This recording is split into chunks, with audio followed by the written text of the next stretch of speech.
Welcome to another Typical Boro Podcast. I'm your host, Steve Dixon. Before we start, can I keep asking you to subscribe to our YouTube channel? It's going very well. Subscriptions are going up. It doesn't cost you anything, only takes a minute, and it helps us massively on this podcast. So if you're enjoying it, please subscribe to the podcast. We've got another packed podcast today. We've got loads to get through. We've got obviously Coventry to talk about, Oxford, Leicester. We've got a Midas Claddon prize draw giveaway later in the podcast. We've got to discuss season cards. We've got fans' questions. It's going to be a great podcast. So, to help me get through all that today, I have Mr. Graeme Bandera. You all right, Graeme? Morning, or is it afternoon? I can never tell when it's 12 o'clock. And another substitution this week again. Simon Blower is stepping in for John Cutler again. So welcome back to the podcast, Simon. Oh, thanks for having me on again, guys. Welcome back, Si. Welcome back. Here we go. Coventry 3, Middlesbrough 1 at the CBS Arena. Yes, I know. Absolutely gutting. But we've got to get through it and discuss it and hopefully try and make ourselves feel better. Middlesbrough were unchanged at Coventry. Coventry made 4 changes, notably Jack Radoni, Middlesbrough's nemesis, came back into the side in a debut for Frank Onyeka, who was on loan from Brentford. Haji Wright hat-trick was too much for Middlesbrough. Riley McGree got the goal for Boro, but it sadly wasn't enough. So I'm going to come to you, Simon, because before the game and when the team news came out, I think all Middlesbrough fans were reasonably happy or delighted that the side was unchanged from the great performance at Sheffield United. However, what I'm going to ask you to start is, with hindsight, which we all know is a wonderful thing, was keeping the same team a mistake? I'm happy he played the same team. I think I'm sure the Dale Fry conversation will come up, and did we need a little bit more physical presence at the back? But in a way, we've got that with Malander. I think it was just unfortunate. A lot of players had an off night. So even if you were to say who shouldn't have started, was anybody a bit tired? We'd had a whole 7 days to prepare, so we can't even say the squad needed rotating. We were talking 7 days ago about the best 45 minutes we'd seen in years. There's an argument that you don't therefore change that. So yeah, I think hindsight's wonderful. Would a few changes maybe have made a difference? Possibly, but I'm all for supporting the team that he picked because he deserves that after 6 wins in a row for me. The reverse argument to that is obviously, Coventry have had a long time to prepare for the game also. They've probably gambled that Middlesbrough were going to be unchanged from the Sheffield United game, and so they could see what Middlesbrough were going to do, how they were going to set up. So if we had slightly changed it last night in terms of bringing in, say, starting a Sarmiento, or you've mentioned it, Simon, especially a Dale Fry, because, Haji Wright, 6'4", he's quick, he's strong. With hindsight, would a Dale Fry alongside a Malander been able to cope with the problems that Haji Wright scored? And when you think about the game last night, after 1 minute, Middlesbrough got the alarm bell ringing straight away when the first cross in the box, Haji Wright beats Luke Ayling and the ball crashes against the post. Alarm bells were ringing then, and obviously goal 2, goal 3 come again right against Luke Ayling. I just think possibly, and it's only hindsight, and I'm saying now I would have probably kept the same team as well. I think looking, back on the game, I think probably Dale Fry would have been the better option because, I just think Coventry played on Luke Ayling. And I'll add another thing as well. During the game management, if it wasn't working where Luke Ayling was getting beaten to the ball time and time again from Haji Wright, why didn't somebody in the Middlesbrough team swap and put Malander on him? Yeah, I think, so coming to the Fry argument, you've got Malander next to him, who's a big lad as well. I think that was probably more of a criticism, if you said. I didn't think Malander actually handled himself brilliantly in the air yesterday. I've seen him have way better games. He's still a class player. Ayling's been pivotal to the way we've played for months now. I think it would have been really harsh to drop him, to be honest. I agree. Thinking that they're going to go aerial to a centre forward. And man management is everything. So it's not just that game. It's what message does that send to the rest of the squad when you're winning games and then you're changing players. So, as I said, would Fry have handled particularly that second goal probably. Do we expect Ayling to arguably have his worst game of the season? You can't predict that ahead of the game. And it wasn't just that he was bullied. He had a really bad night with the ball at his feet as well as in the air. So, as I say, hindsight's a wonderful thing, but I think he was right to pick the same team. Graeme, I think I agree with Simon. I was happy with the team, the lineup. I know you were as well. So we're all happy with the lineup. So my question to you, Graeme, was on the night, did we get it tactically wrong? Not necessarily, no, because that fluid system we play, and I've played under Hellberg in every single game, has brought its rewards. And you can only kick on from where you left off, really. The last game at Sheffield United, we were exceptional. We've been waxing lyrical about how good we were. So it would have been strange if he'd have disrupted a few things. My only slight disappointment was I sort of knew, I think Hellberg would have known as well, that Lampard had 7 days to prepare, and he played in that particular style for a reason, and that was to stop the stem of our flow, of our movement through the midfield. Like Lampard even said in his interview, we play really narrow. He wanted to smother us. It was almost like he put a big blanket over us and tried to suffocate us. We just couldn't get out. We couldn't get moving. Referee didn't help. There was a lot of aggressive tackles going in early. We kicked off, and Conway's gone to make a run to press the keeper. After 3 seconds, he's been shirt pulled and he's been obstructed, so he's been fouled. So that signalled the intent that Coventry were going to put upon us. And like I said, I don't think the ref helped in any way, shape or form. I thought it was weak. They were overly aggressive, but had every reason to be, because they were fully aware of how good we are. And you got to credit Lampard for his tactics, because it stopped us playing, and then it gave him a foothold in the game. The only time I thought they really tried to play us at our own game was when they got the ball wide right to Sakamoto. It was an obvious threat. He's a great player. Obviously, he put the cross in for Haji Wright's header, off the post early on. But no, credit to him. My only slight disappointment from Hellberg's point of view was he probably knew that they were going to play in that way, so it would have been nice to maybe have mixed it up somehow, possibly going over the top just to try and catch them out. But they were on it. They were aggressive. They were animals, and we fell foul to their tactics. Really, we tried a little bit to sort of muscle them, but they were just better in that physical department. And like I say, they blocked off all of our passing lanes through midfield. It was a good job, well done. Hate to say it, but it was. I thought there was a slight tweak. I think there was a... Sorry, Sam, I just want to bring in you. I thought there was a slight tweak tactically up front, which didn't work for Middlesbrough last night, and that was Tommy Conway.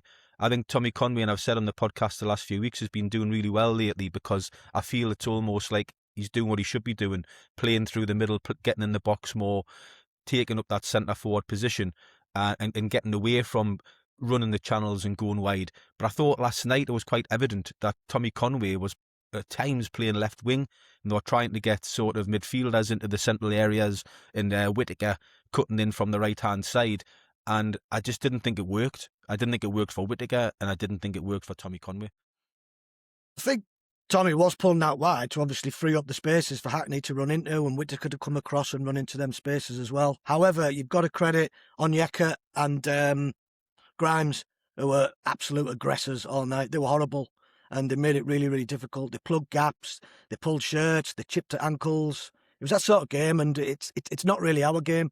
As I say, it was just slightly disappointing. We couldn't mix it up, but sometimes physicality against... I would probably argue that brawn won the game over brains, really. I used to coach football, 10 years coaching junior football. I used to have quite a nice little team, that little team from Harrogate. But when we used to go to places in East Leeds and get a good kick in, you realise that you've got to try and mix your game up. So it reminded me of that last night, actually, junior football, in a clash of two completely different styles. Obviously, our style is fluid and it's reaping its rewards. So stick at it, because we will beat a lot of teams playing the way we play. However, you've got to sometimes think, okay, the opposition are going to mix their game up to try and stop us. And I thought that was quite respectful of Lampard as well, to actually change the way his team normally play. Because they're normally front foot, they force the play, they get the ball wide, but they were a little bit, I'd say, not Roy the Rovers, Wimbledon style last night, where they're just punting the ball up as long as they can and winning second balls and being generally aggressive in all areas of the final third. Simon Bandy's just made a point there and mentioned that he thought, it was respectful that Frank Lampard, changed his tactics because they were playing Middlesbrough and changed their way of play. I felt last night, I don't know what you think, do you not think Middlesbrough showed Coventry a little bit too much respect last night? I thought we showed a bit of naivety, to be honest. I think, mate, there's been a lot of press around the last 7 days. And you do wonder how much players have listened to that with this brilliant football team, which we have been. We play like Brazil, Holland. And I think we say it every week. If you can stay in the game for 20 minutes, it was obvious they were going to take the roof off the place. They were going to go at us. And from probably minute one, we were just guilty of, I think, slightly overplaying. And we know that's our style. We got penned in that right back corner a couple of times, and we're very lucky on 2 occasions pre the goal that it didn't lead to more players slightly off it. I think we also, and again, it was a criticism under Carrick, they're a nice set of lads, and there wasn't really, when the ref was letting a lot go, as you said, Bandy, there was off the ball. Yeah, the guy on the left wing bullied Britain for 5 minutes. He was barging in with his elbows every time, and we didn't give them anything back. And I just thought we showed, as I say, possibly a little bit of naivety. They played it like a cup final, Dicko, exactly as you said, and quite often in a cup final, teams do go a bit more direct. It's a big man up front. It's a goal from a corner. It's a bit more like we're going to go straight at you, and it was almost like we didn't expect that, as you say. So yeah, I think it was just a lot of aspects. I agree with the striker issue. They played on target in Britain and stopped them playing that ball into the middle three, which meant they were going long. I think the first 4 balls to Riley were to his head, which, we don't want the ball, and Riley agrees. A number of balls went straight at their centre-back because we had one centre-forward, arguably, on the left wing, one on the right wing, and there was a chasm of 60 yards in between, and that was the only ball Britain could hit. He's lost his confidence a little bit. I don't think he's quite the player he was pre-injury, so he was going long rather than he occasionally would take players on. Again, I think that's where Hellberg, in an interview, identified that we weren't maybe brave enough in bringing the ball out. I think we did resort to knocking it up the pitch a few too many times, and the ball just got recycled. And that changed second half. Yeah. I think we were forced to, Si, in the way they played, and they imposed themselves upon us. It's almost like but even if you watch their first goal, if you watch their first goal back, Melander's 10 yards to the right of target. Target could come back inside to Melander, go across, which we have done on many occasions. We've got Tommy Conway off the pitch, and he's loped one 30 yards in the air to McGree, who doesn't want it in the air. Balls come straight back, 3 men ball watching. It wasn't the brave pass that we would expect under Kim Hellberg. It was a bit of I'm going to lob it down the line pass, and we haven't seen a lot of that recently. We also gave and we saw it from both sides. Yeah. Gave Sakamoto too much respect on that first goal. We allowed him to do a little Maradona spin. He should have been cleaned out in that area. He always plays well against us, Sakamoto. Well, he does. He's a cracking little player. We'll discuss the goals. I was on the All Things Sky Blue podcast with Stuart Rendell last week, and one thing that he said, which has stuck in my mind, he was on about, I was asking where the threats are going to come from for Coventry, and he mentioned Haji Wright, and he said he's streaky. He said, he's a great player on his day, and he said he once scored a hat-trick against Sunderland in a big game, and I was thinking, oh, well, surely he's not going to do that again. Well, he did, didn't he? And I had a look at Haji Wright. Can you believe in his last 19 appearances, he's got 2 goals?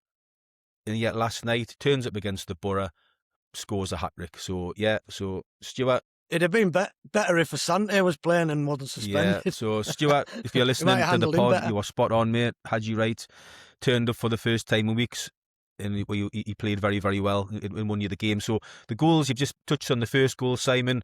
We discussed what happened before the ball got into the box. When the ball does come into the box, Luke Aylin's asleep, gets the wrong side of his man, ball goes in from Haji Wright. Any fault to Solbrun on the goal? He's got down a little late, but yeah, he has got down a little late. I think just caught a little bit flat-footed. I think there was about 4 or 5 players to blame for me. I think Target, as I say initially, Target again didn't go. Morris, I hate those like lazy, I might try and stop him tackles. Like, what would Adam Clayton have done or Ledbetter in that situation? They'd have clattered him and took a free kick if need be. We're just, again, a bit nice, let him walk past us. And as you say, Ayling caught wrong side. It was a rank bad goal to concede, to be honest. Yeah, so we'll fast forward to the second goal. So if possibly Ayling was at fault, if possibly, Sol Bryn was at fault, second goal, which is a killer. Carl Rushworth, Coventry goalkeeper, thumps the ball straight down the pitch, 1-on-1. Luke Ayling lets it bounce. I don't know why. Luke Ayling's marking, as I say, Haji Wright again. Don't know why. Haji Wright gets in behind him after he lets it bounce. His pace. Ayling hasn't got the pace anymore. He pushes him out the way into the box, smashes it past Sol Bryn. Sol Bryn and Ayling are having words. Ayling wanted him to come out. So my take on it, for what it's worth, I thought it was poor by Luke Ayling. I thought A, he shouldn't let the ball bounce. B, he was shrugged off the challenge too easily. And C, I thought it was poor that he made it known to everybody in the stadium that he wasn't happy with Sol Bryn. Personally, I think Sol Bryn should have been further out his goal when the ball got in the box. But other than that goal for me is on Luke Ayling. So I'll come to you, Bandy, on that one. Who's at fault? Predominantly, I'd say Luke Ayling. I think he got caught short there. He wasn't switched on quick enough. To be honest, I don't think we anticipated the ball coming long so far and so early.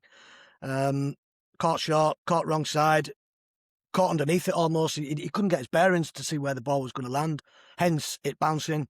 He just needed to get a toe on it or a head or something just to clear his lines, but he didn't. He let it bounce. And then once he let it bounce, there was only one man going to get that. And already Haji was in his stride. Haji Wright was in his stride to just make a simple connection. Bryn should have come. To be honest, he should have come with venom and cleaned them both out, but he didn't. He's hesitated again. He's got that in him, but it's not a criticism because he's a young keeper. He's learning. This time next year, he probably comes out and he wipes both of them out.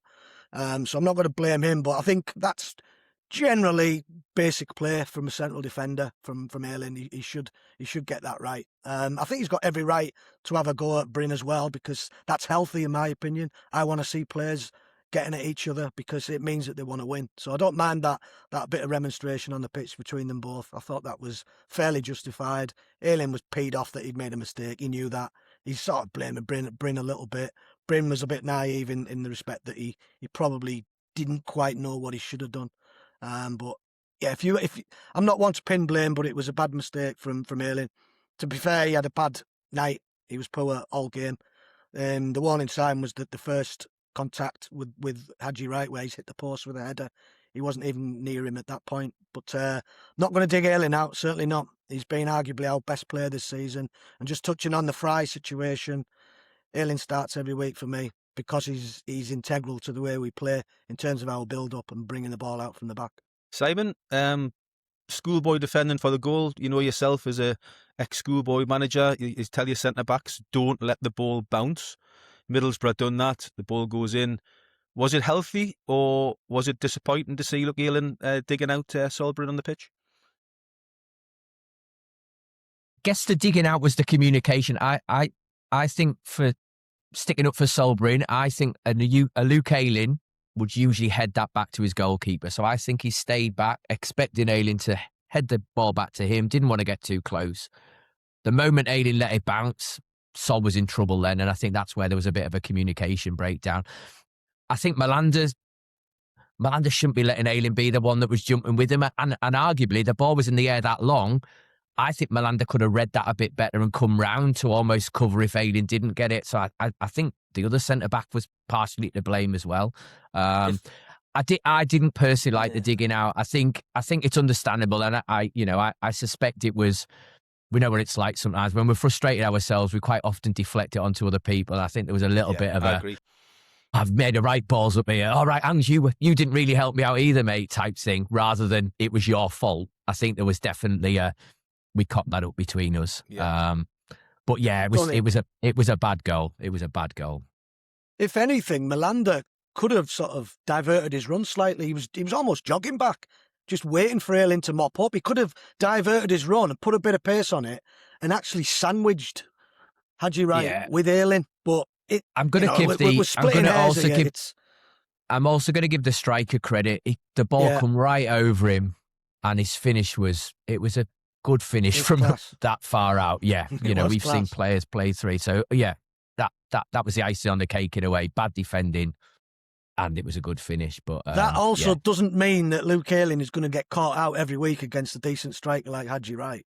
It's just, I just thought he just misread the play completely. He'll own up. He's already owned up anyway. He's done radio interviews and TV interviews, and he said he got it wrong. And I'm sure him and Saul will put arms around each other and had a bit of a joke about it in the end. It's not a massive issue. Go on, Simon. On a separate note, that action of the keeper having to release the ball in 8 seconds, I think it's made a massive difference to entertainment of football. I know we were on the wrong side of it this week, but we've equally seen the flip side of it when Bryn's had to release it quick. I think it's, there's a lot of rule changes that annoy us, and we'll come to the handball later. But that rule's been great, I think, for entertainment. It's just main keepers have gone back to, well, I'm going to give it a good welly forward, and it's a bit old school football in a way. Yeah. But it's a good rule change. I totally agree. Didn't help the Borough last night, but hey ho. The good part, obviously, Middlesbrough did get a goal. Ryle McGree scores a goal, and I also thought a little bit of a side note was I thought the substitutes, Sarmiento coming on, David Strelets for Brown and Whittaker, I thought they had a positive impact on the game, Simon. Yeah, definitely. Sarmiento, really good. Strelic, I think you talked last week, Dicko, about we needed to see him come on in a game where he needed to impact it, not just hold up the ball and, time waste or whatever. So he showed signs. Still feel like there's another 25-30% there, but that's only going to come with playing games. But Sarmiento was excellent. I thought carried the ball really well. I think as he gets to know the players even more, the argument at times he could have released it a little bit quicker possibly. But in terms of carrying the ball, he looks a real sort of jack in the box, doesn't he? He was all over, and that shot was really unlucky. So yeah, I personally wouldn't have taken Brown off. I would have taken Morris off over Brown. I thought Morris was having an absolute shocker, and I would have pulled Brown in a little bit. I just think he offers a bit more legs, Alan Brown. I think we lose that when he goes off the pitch. But I agree with the other substitution. I thought Whitcoin, as I would describe it, was not having his best day at the office, and he's not on a great run at the moment. So I agree with that substitute. You mentioned that there then, Simon, that you're not, Whittaker's a little bit out of sorts for the Oxford game coming up. Would you be considering starting Sarmiento? I think, has he scored 1 in 7, Whittaker now? So he had a really good run. I think that's 1 in 7. 2 really good heading opportunities last night. One in particular was, he had a really good header opportunity last week. He had a couple of shots where he's cut inside, he's gone blazing over. I don't know. He's our top scorer. Do you drop your top scorer? But is he resting on his laurels a little bit? Maybe Sarmiento coming on and giving him a little bit of a, okay, right, I need to up my game a little bit. So I'd probably give him another chance on Saturday, but I think we need to see a bit more of the Morgan Whittaker we saw 7 or 8 games ago. I don't think he's been brilliant the last 2 or 3 games. Bandy, I'll come to you on the moment of the game, which was the penalty. Obviously, just 17 seconds after Middlesbrough get back in the game, and we think we could possibly go on to get a point, because at that stage it looked like we were getting a foothold in the match. 17 seconds later, cross into the box, hits Matt Target on the arm. Now, let's be honest, by the rules of the game, it's a penalty. I get that. However, arms in an unnatural position. I still don't know how you defend by not moving your arm when the cross is coming in. For me, his arm's in a natural position. It's hit his arm to the letter of the law, and the game today it's a penalty. But for me, that rule needs to be changed. Come to you, Graeme. Yeah, not a massive fan of that rule at all. It's just causing so much contention every single week, not just our game. You've seen issues all weekend in the FA Cup. I hate the rule, to be honest. I mean, a handball in the box should be absolutely 100% deliberate, i.e. there's a defender on the line and he's diving to save it, or he's actually diverting the ball away out of play for a corner or whatever. But no, it was a joke decision because it went against us. But they are the rules. You can't raise your hand in the box or your arm. If the ball hits it, it's a nailed on penalty. Unfortunately, he was almost side on. He was jumping, but he needed to get his arms outside of his body to actually elevate himself. It's just disheartening, really, to see decisions like that go against you. We wouldn't have complained if it happened at the other end and say Rodoni had handballed it or whatever, but that is the rule, and you just got to get on with it, unfortunately. It's just a shame that they got the ball up the pitch so quickly to actually spark another attack. We could have possibly took the sting out of the game a little bit, but we had that momentum with us. We were chasing that second. We had, 15, 20 minutes to go and get that second goal. Personally, I think we might have done it.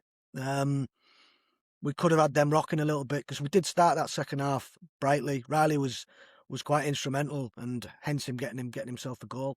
But yeah, back to target. I thought he was poor most of the night, if I'm honest. Not just him. Most of the defence were poor. Most of the midfield were poor.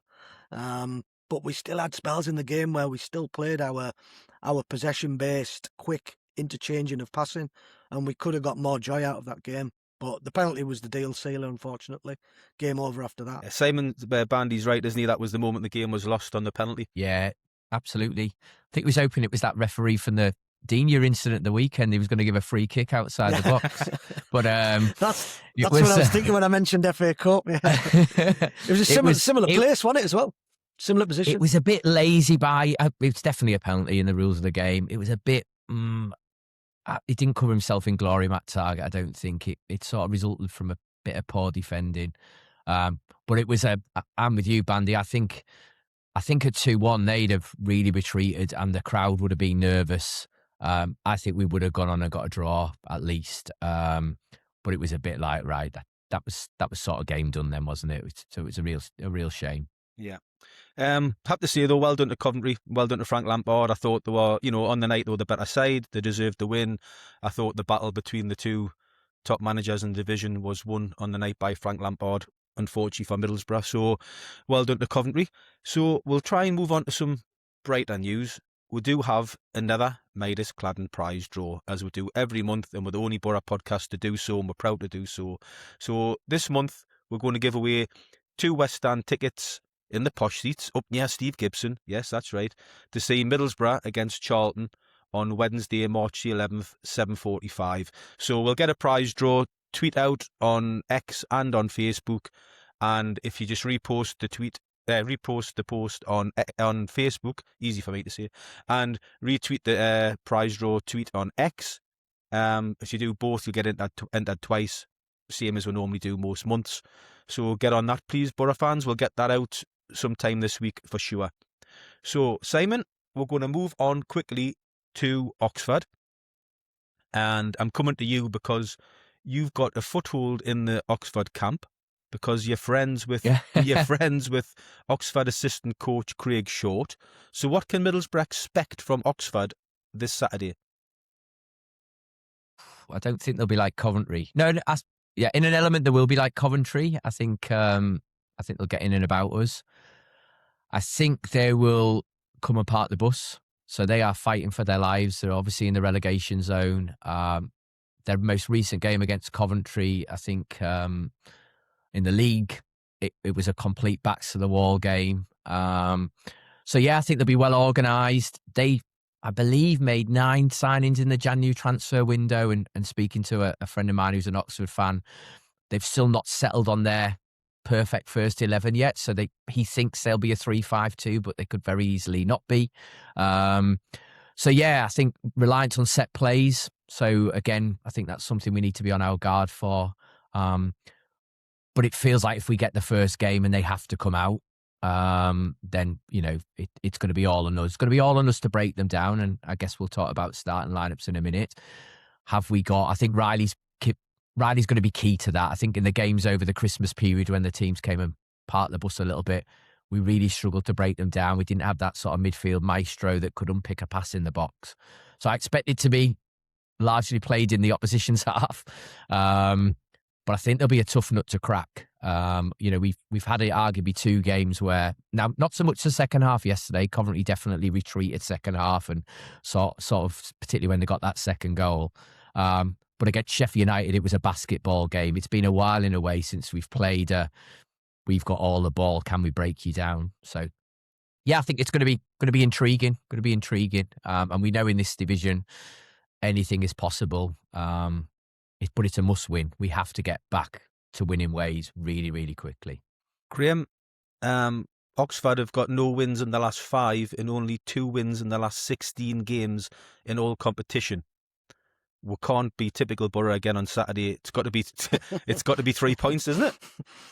It's got to be 3 points. It simply has to be. It's got to be 3 points in that game. It's got to be 3 points against Leicester. 6 massive points up for grabs against 2 teams in the bottom 3. We can't look at it any other way. The only doubt is, can we break these teams down? Because there's no doubting that these teams will come. Si's already alluded that they'll play back 3. It'll play wing back, so it'll be effectively be back 5 with probably 4 across and just leave 1 up. So we're going to have to break these boys down. Nice that Riley gets a mention because he is that lock, well, the key to unpick the lock, which I think we will desperately need. Good that he got his goal second half, so his tail will be up. He'll be ready to go again.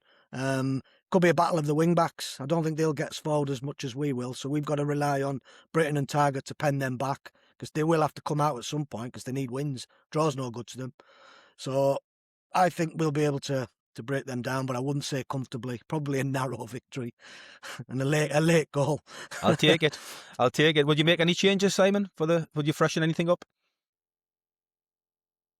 Oh, I don't know. I think I'll probably leave it as it is. I think that the big thing will be the tactical. I don't think we can play with with a Conway on the left and a Whittaker on the right. Like they're going to force us wide in a way. They're going to really block the middle of the park. So if we're going to get it out wide, we have to have somebody in the box.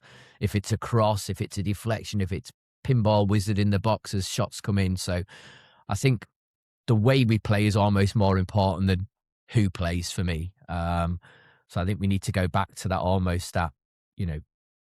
playing between the lines, getting Tommy tucked inside, Brown all over the pitch.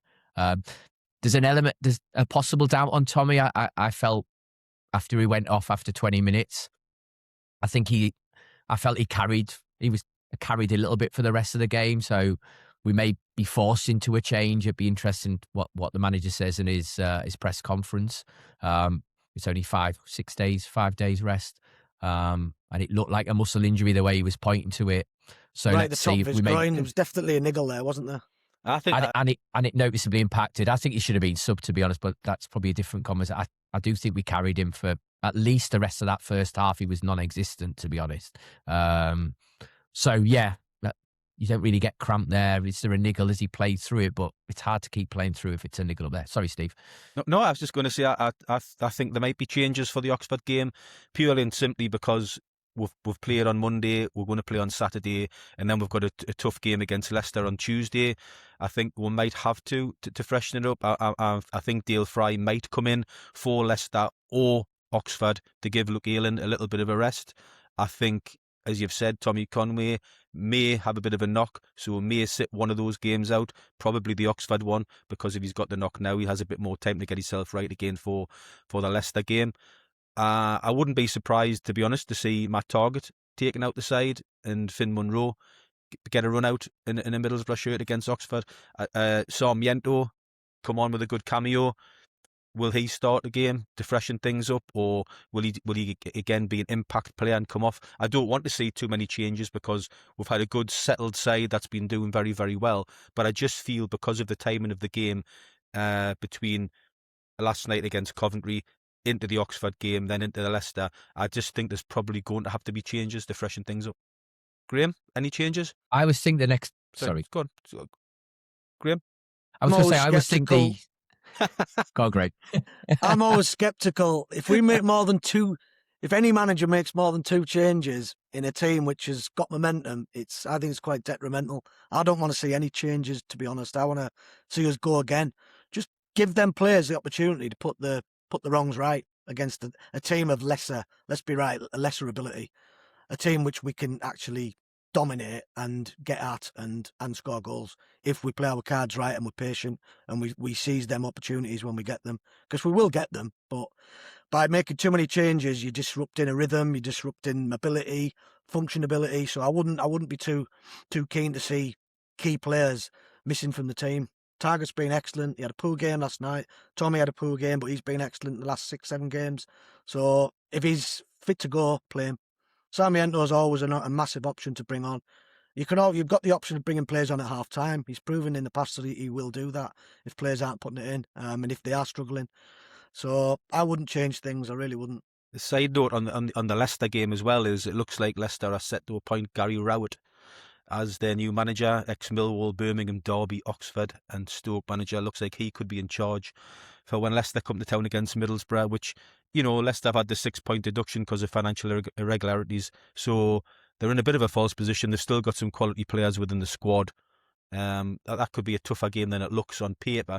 But Middlesbrough, let's be honest, they do need 6 points from those two games to keep pace with Ipswich and Millwall and, of course, Coventry. So, looking at them teams Rowett's managed, you'd probably envisage him being a bus driver.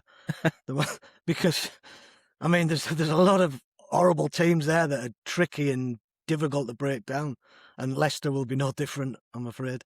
So I'm going to get into, you've probably seen Middlesbrough announced this week, Simon, that season ticket prices have gone up again for next season.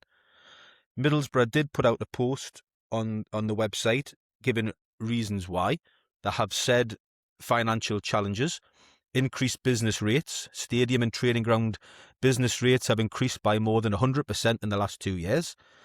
Increased national minimum wage. Approximately 40% of the club's casual workforce are aged under 20 and therefore are subject to highest increases. Increased national insurance contributions.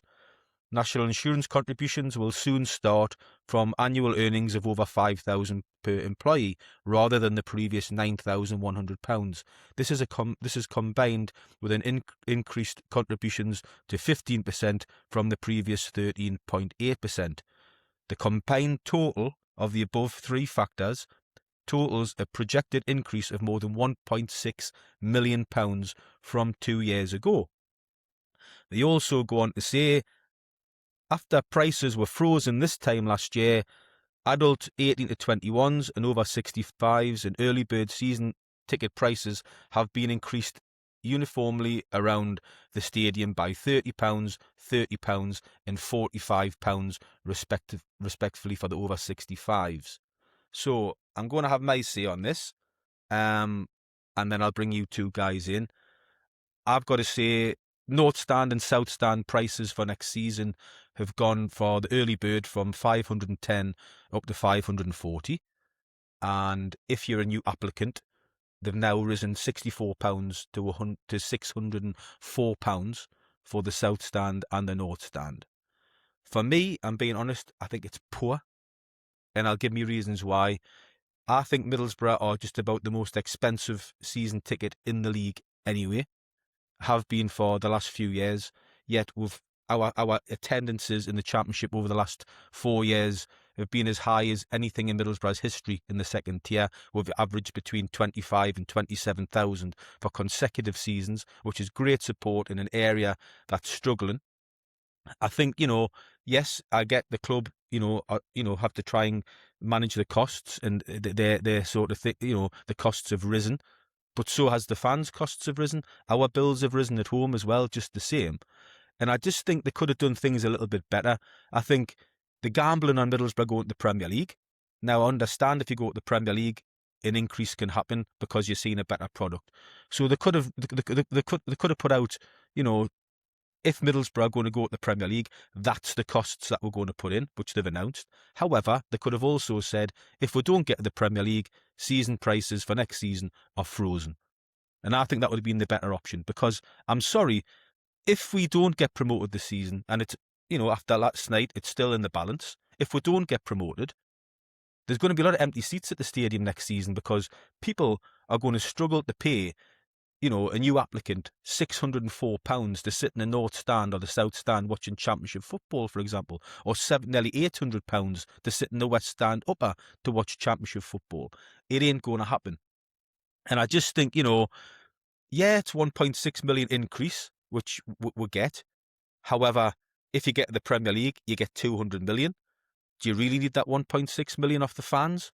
The people that, are the lifeblood of the club, that 1.6 million off the fans? You really need that? And you're going to get 200 million to go to the Premier League? And in January, it was clear and evident that Middlesbrough were more than happy to pay 5, 6, 7 million for Adam Armstrong if he was available. So we didn't spend anything in January on a striker. So surely that finance is still within the club. Do we really need to take that 1.6 million off the fans?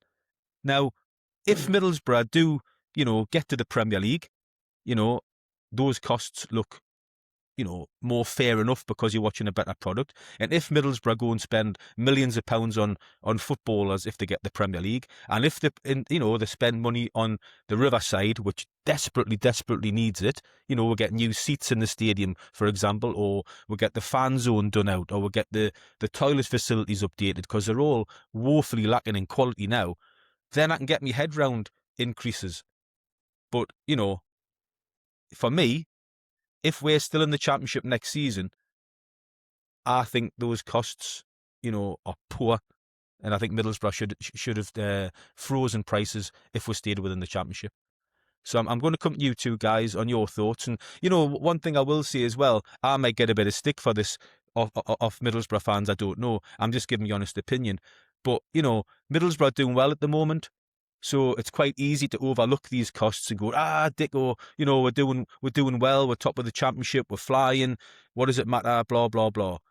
I think, like 2 years ago when we had the last increase, if Middlesbrough were sitting 8th or 9th at the moment, I think a lot of fans would have said a lot more. But I think because we're doing so well and the feel-good factor at the club, I think the club have sort of, in my opinion, getting away with it a little bit. But for me, 1.6 million, not for me. Simon, I'll bring you in. What's your thoughts? So I understand why it's gone up. I think anyone that runs a business, which I do, or anybody that's connected with anybody in the hospitality trade, the reality is the cost to run these things has gone up. And I think whoever's in charge of the finances at Middlesbrough, that they run it as a business. Like it or not, it is a business. And we have to survive as a football club. I think I tried to look in the perspective of that 1.6 million, has it all been passed on to the fans? And actually doing a little bit of maths, I don't think it has. I think it's not the full cost, no. Holders, it's a contribution. It's not the full cost. They're only soaking up a certain amount of that, so they've not passed that full cost on to the football fans. I think if they had it, it'd have been about £3 a game if you consider the stadium. So there's definitely been consideration of the fans, in my opinion. I then looked at the wider picture of how's the club changed over the last, 2 seasons ago. We were sat here and we were net spend of minus £20. We were having to run the football club by selling our best assets to swallow, I guess, the running of the football club. For the last 2 seasons, I think I'm right in saying that costs out against cost in are about even. I think we spent about 30 million this season and we've recouped. So running the business, I think we're seeing the end result on the pitch in that we haven't had to sell our best player in January for the first time, I think, in 3 seasons. Is that because of the way the club's finances are being managed? Possibly. So I try and look at it, I'm trying to look at the bigger picture. It's never ideal, and I agree, being one of the most expensive season tickets in the league, it's not ideal, absolutely. And we know we're living in a time where people are struggling financially. It's more challenging than ever. You only have to go for a pint in the pub to know how much that's been impacted by recent changes to national insurance, minimum wage, etc. So I think that the realist in me expected a rise because it just feels like everything's going up. And I don't think we can point all that blame at Middlesbrough Football Club. I think that's just the situation we're in at the moment.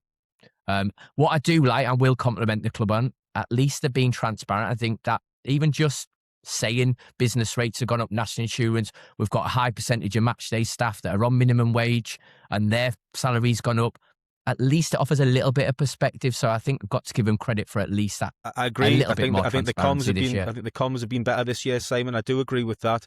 However, what I will say also to counter argue that is, it'll be interesting to see what other clubs in the Championship do for next season, because if Middlesbrough's costs have gone up in contributions, every single club's will have gone up. So it'll be interesting to see if the rest of the Championship prices, have gone up as well, because I just feel, when you're the most expensive club already in an area like Middlesbrough, in the fan, we're getting this season, we're probably going to average about 28,000 people this season, which is a fantastic effort from Teesside, regardless of Middlesbrough doing well or not. And I just think sometimes you can push the envelope too far. And I would hate to think if Middlesbrough don't get promotion that next season we're in a situation where attendances are going to go down, because the stadium at the moment, as you know, is the best it's been in many, many a year. And I really think it's Middlesbrough's gift to keep it that way. And if that meant freezing the prices, if we stayed in the Championship, they should have done so. Yes, if you go to the Premier League, have the increase. I think that's, the fans would accept that because you're watching a better product and better players. But I think for the Championship, they should have had that. Listen, that little caveat. If we stay in the Championship, the prices are frozen. Graeme, I'll just bring you in quickly on your point. Yeah, it's just typical Boro or typical politics. It's like listening to Keir Starmer and Rachel Reeves. We'll have to cover the talking points at the club, and this is a talking point. See, God. Personally, I think Steve Gibson's entirely justified in what he's done in terms of the pricing structure. He's not a mug. He'll be sat in his office, he'll get a spreadsheet passed to him, he'll say, look, that's gone up, that's gone up, that's gone up, that's gone up, that's gone up. And he's going to think, right, how am I going to pay for this? So he's got to bump the price up a little bit. I fully expected it. I'm not being blasé. He doesn't have to. Well, he probably does in order for us to function as an equitable club, really. I think he does. I don't think he does it deliberately just to pay off the fans. I think he does it with justified reason.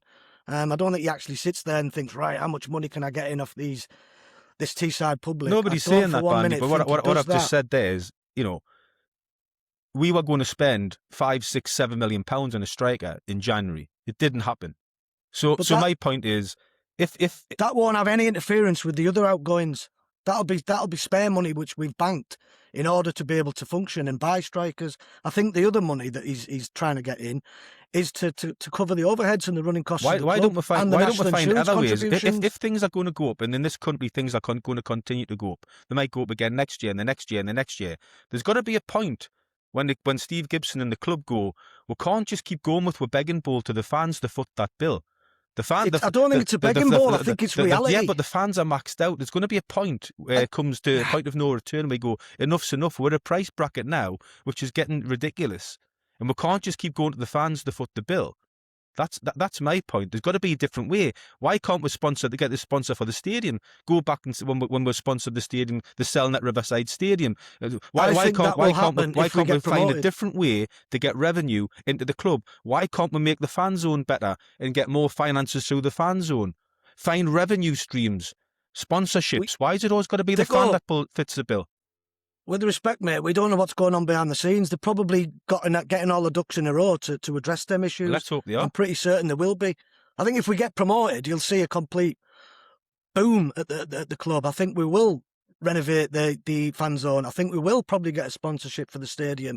We'll also be looking to bring in players of better quality on far bigger wages. So you say if we get promoted, that 200 million, that's probably already getting gobbled up now.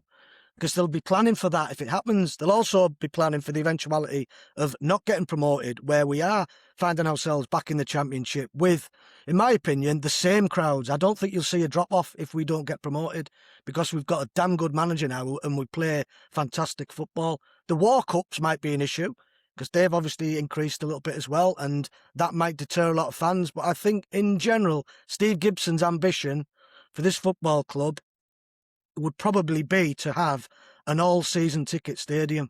So he's got the money up front every single season at the start to improve and help his cash flow forecast. I'm self-employed. If someone says to me, I'll pay you in advance, you say, thank you very much, give me the money, because you need it. You need it to budget, you need it to balance.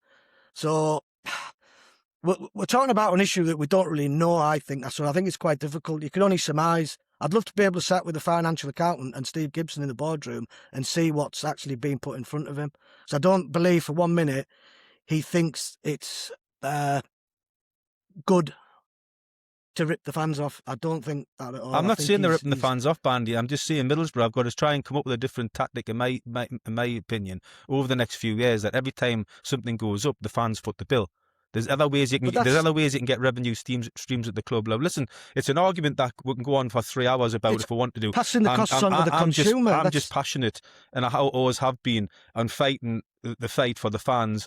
And I hope, if the club are listening to this, it's only because, I'm passionate about Middlesbrough Football Club and the supporters. And, I just think Teesside's struggling at the moment. and everything's going up, not just for the club, but for the fans as well, to go to the games. And there's got to come a point where price point is enough's enough.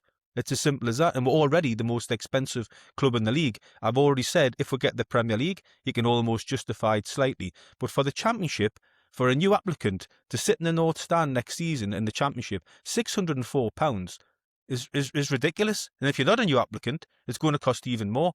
I don't think people will pay that for the Championship. So I hope the club do get up this year, because I think they might have a slight problem if we don't.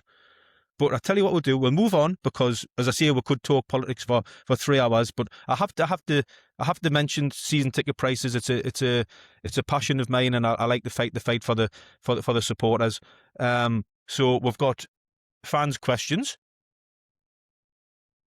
I've just got to. They're not about season tickets, are they, Dicko? Sorry? I said the fans' questions aren't about season tickets, are they? Thankfully not. We're going to move on from season tickets.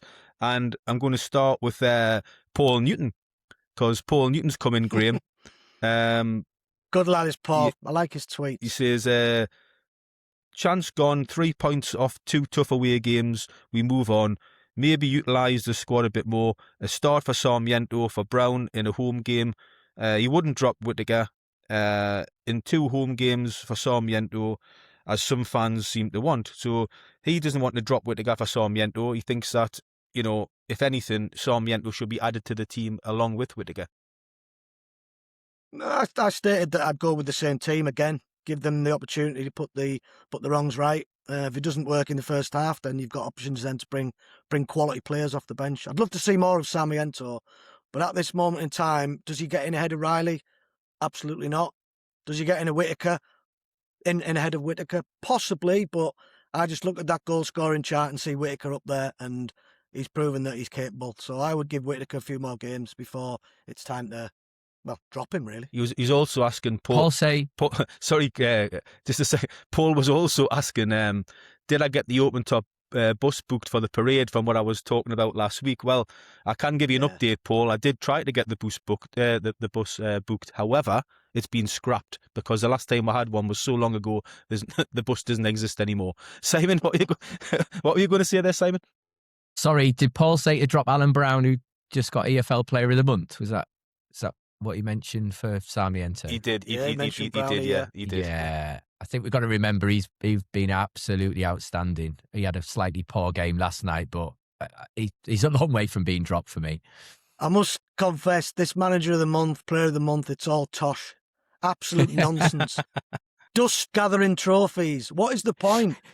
Count the trophies at the end of the season, not every bloody month. What a joke. Simon, Ted Striker comes in, a bridge too far. I think Lampard outthought Hellberg there. He knew trying to out-football us probably wasn't a great idea, so went route one and pressed high with intensity. It didn't help that we defended very poorly for the goals, but overall Hellberg just got done in the tactical duel by Frank Lampard. So it's interesting, when he was interviewed before the game, he said he'd worked a lot with his team on not having the ball. Which, if you'd have heard Frank Lampard a couple of years talking about his coaching philosophy and how he played, I remember that Derby team he brought to Riverside in his first managerial spell of scintillating football, in a way, Hellberg-esque. So the word direct, I'll go back to it. I didn't think they played brilliant football. I just think they stopped us playing football. That was the key bit that they did. I think the left winger, everybody across the pitch, they just wanted it a little bit more. I think he just got them up for it. The crowd were behind him. I think it was a good lesson for our fans. I hope that the atmosphere on Saturday, it's come out loud and clear from the players in the Arm event midweek, which was brilliant, by the way. What impact the crowd in the Norwich game had. And we need to create that atmosphere. I think we've got 8 home games left, all very, very winnable. If we can win 7 out of those 8, we've got absolutely great chance of going up. So, yeah, I think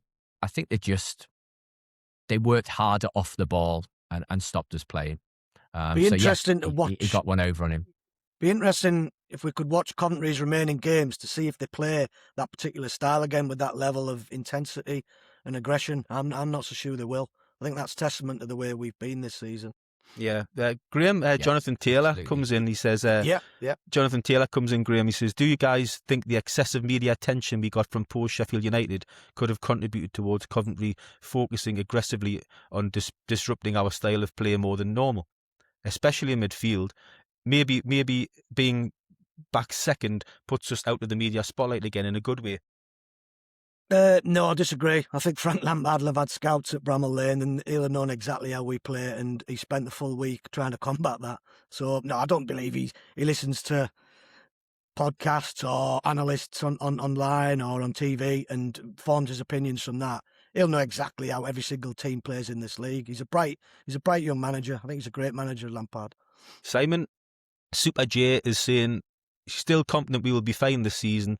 The Championship is full of agricultural, physical teams like Coventry who they will get caught up with. So he's saying, you know, there's going to be more big physical teams, and if Coventry play that way against other teams other than Middlesbrough, they might come unstuck. I think looking at their results, they were flying, weren't they? You know, putting it into perspective, we'd have bitten your hand off for this position a couple of months ago. So it feels like their biggest challenge is their attitude. You know, they've obviously switched off in games and become a bit complacent. And, you know, it feels like footballing wise, I think they're a really good footballing team. They've got so many options up front.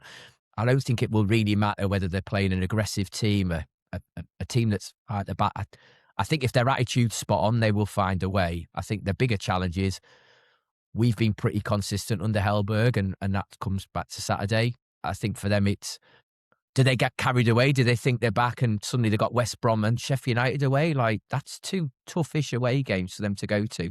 So I think we'll know more in 2 games' time. If this sets them on their way and they win those 2 away games and we stumble at home, I think but you could easily see, you know, 2 pods' time as being top of the league again, because they might go away and struggle. So I think for them, it's about attitude. And Lampard alluded to that a little bit, that, you know, they got a lot of last-minute goals, didn't they, early in the season? They rode their luck a little bit. So, yeah, I think for them, it's attitude. They've undoubtedly got talented players. Yeah. Yeah, I think the next 2 games are huge. I agree. If Middlesbrough can get 6 points, I think we could end up being back top of the league. Colin Wilson comes in, Graeme. When we got the goal back, we looked like we could get something from the game, but that penalty just killed us off. Coventry did a good job on us. Take it on the chin and just concentrate on the next 2 games. Absolutely spot on. Yeah, pretty much what we've covered. As I mentioned earlier, that penalty just killed the game completely. It was just a case of just get players off and don't get injured and move on to the next game.